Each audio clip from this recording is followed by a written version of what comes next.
NanoHub U, online instruction. Hey everyone, welcome to lecture 314. So we're continuing with examples in MEEP. In this case, we've already done straight, bent, and ring resonators, and now we're going to look at some nonlinear behavior in materials. Okay, so what is a nonlinear material in general? Of course, there are several types, but we're going to focus particularly on Kerr nonlinearities. And so Kerr nonlinearities can be described in a few different ways, but usually you say that the refractive index increases as the square of the electric field. And there's a certain constant associated with that, which we can call like the Kerr coefficient. So of course, if we have no nonlinearity, k equals 0.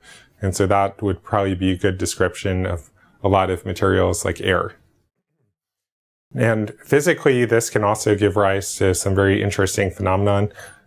So broadly speaking, it's called four-wave mixing. So then that means that you can actually do two key processes. One is like called sum or difference frequency generation, where you may start with two photons possibly at the same frequency. So that would be like a degenerate four-wave mixing. And then you could generate a pair of photons.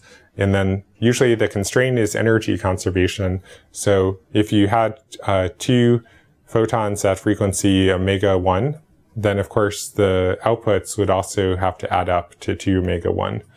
But then you could have an omega signal and an omega idler. And so then this combination could be kind of spaced very close to your source or very far apart. And then there's another phenomenon that can actually happen, in which case you have three waves come together and then generate one higher frequency photon. So basically omega plus omega plus omega goes to 3 omega photon. Okay, so both are possible in this kind of system. Now, relative rates will depend on a lot of factors. So usually field strength is very important. So as you can imagine, if E is very small compared to square root of K, or 1 over root K, I guess, then you can imagine the refractive index is negligible. So it's not a strong effect. Input profile is important. And then the output photonic density of modes is very important here. So how do we set up an example in MEEP to actually test this? So here we're going to basically create a very long cell in the z direction. So it's a length of 100. And we're going to choose a central frequency of 1/3.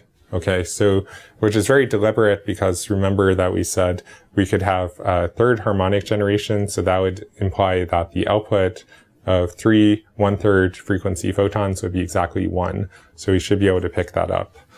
And then we can see that the frequency width of the source should be narrow enough so we won't just get like the frequency of 1 generated automatically by our source, right? So we don't want to confuse ourselves with that. We set the amplitude of the source. We set this Kerr coefficient to be 0.01. Of course, this is in somewhat arbitrary units. So we always have to scale by like what the units of the E field that we're interpreting are. So keep that in mind that this is a very reduced set of units. You can't necessarily directly take this from the literature without some careful thought. And then we create a PML, which will of course absorb any excess optical waves that we don't want as they leave the system. And we set it up as a 1D problem. So it's just very long and thin in the Z direction. And then we have a PML on both sides, set a resolution, and then here is how we basically create the nonlinear material. So you make a dielectric material with a base index of 1, but it has a chi3, as it's also called, of K, which is the Kerr coefficient. And then here we basically set up our sources, and the sources are all based on what we had earlier, so this shouldn't be a surprise if you saw the earlier lectures. Set number of frequencies, which will basically be an array to measure all the output frequencies coming from our input, right? So we can calculate the full transmission and generation spectrum. And we can see that actually we're setting this to a pretty broad range that goes from half of the central frequency, so about a frequency 1/6, up to 4 times central frequency, which would be 4/3. And so then we should be able to see third harmonic generation if that's happening, as well as 4-wave mixing that results in signal in idler pairs.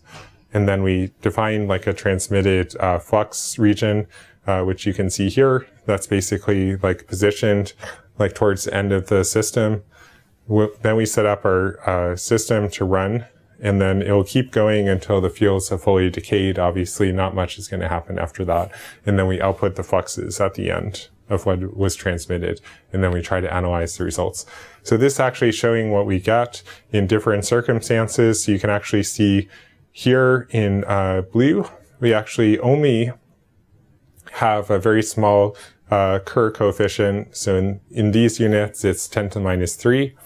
And so you can see basically what happens is you have very narrow peak at 1/3, and then you have another narrow peak at 1. So there is third harmonic generation happening, even for what appears to be relatively modest nonlinear coefficient. However, as you increase that, you can see that additional width is being added to the signal idler pair, which is near a frequency 1/3, as well as like to the set of third harmonically generated photons. And of course, this doesn't even necessarily capture everything that's happening outside of this frequency range.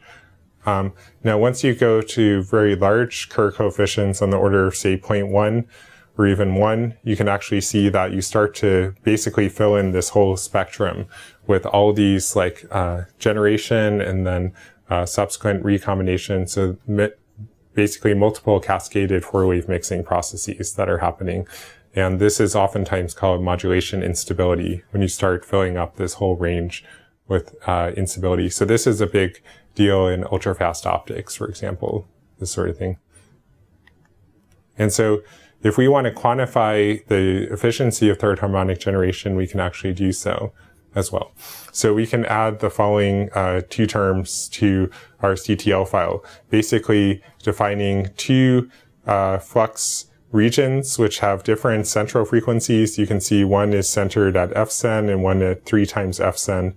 And then we can basically output the harmonic output based on the input and output, assuming that most of the 1/3 frequency is from our source, and then almost all the frequency at 1 must be from the third harmonic generation instead of the source directly.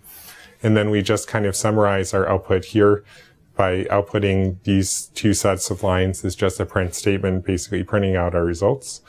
And so you can see here, actually, what this does is it steps through powers of 10 of k. So basically stepping through log k as it goes from 0.2 to smaller value, or sorry, I should say 0.2 to larger values. And then it'll output 10 to that power. And so we can actually see how the harmonic output varies. And so here, for example, we're saying that for relatively small value of k, we see relatively small third harmonic generation, which is like 10 to the minus 18 as a fraction of the input. And so if we plot this over a very broad range of chi3 values, you can see starting from very small chi3 here of 10 to the minus 6, and then going up all the way to 1, the number or the intensity of the input frequency basically is unchanged for almost all the range.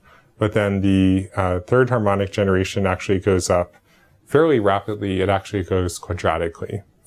So that tells us something important about the physics of the problem, that because the Kerr term itself enters as e squared, it stands to reason that you would have an increase of the power that might go like k squared, because you need basically 3 frequencies to interact in order to generate the output photon. So you can see it goes up very rapidly, actually. In the next lecture, we'll talk more in details about what can be done with Meep.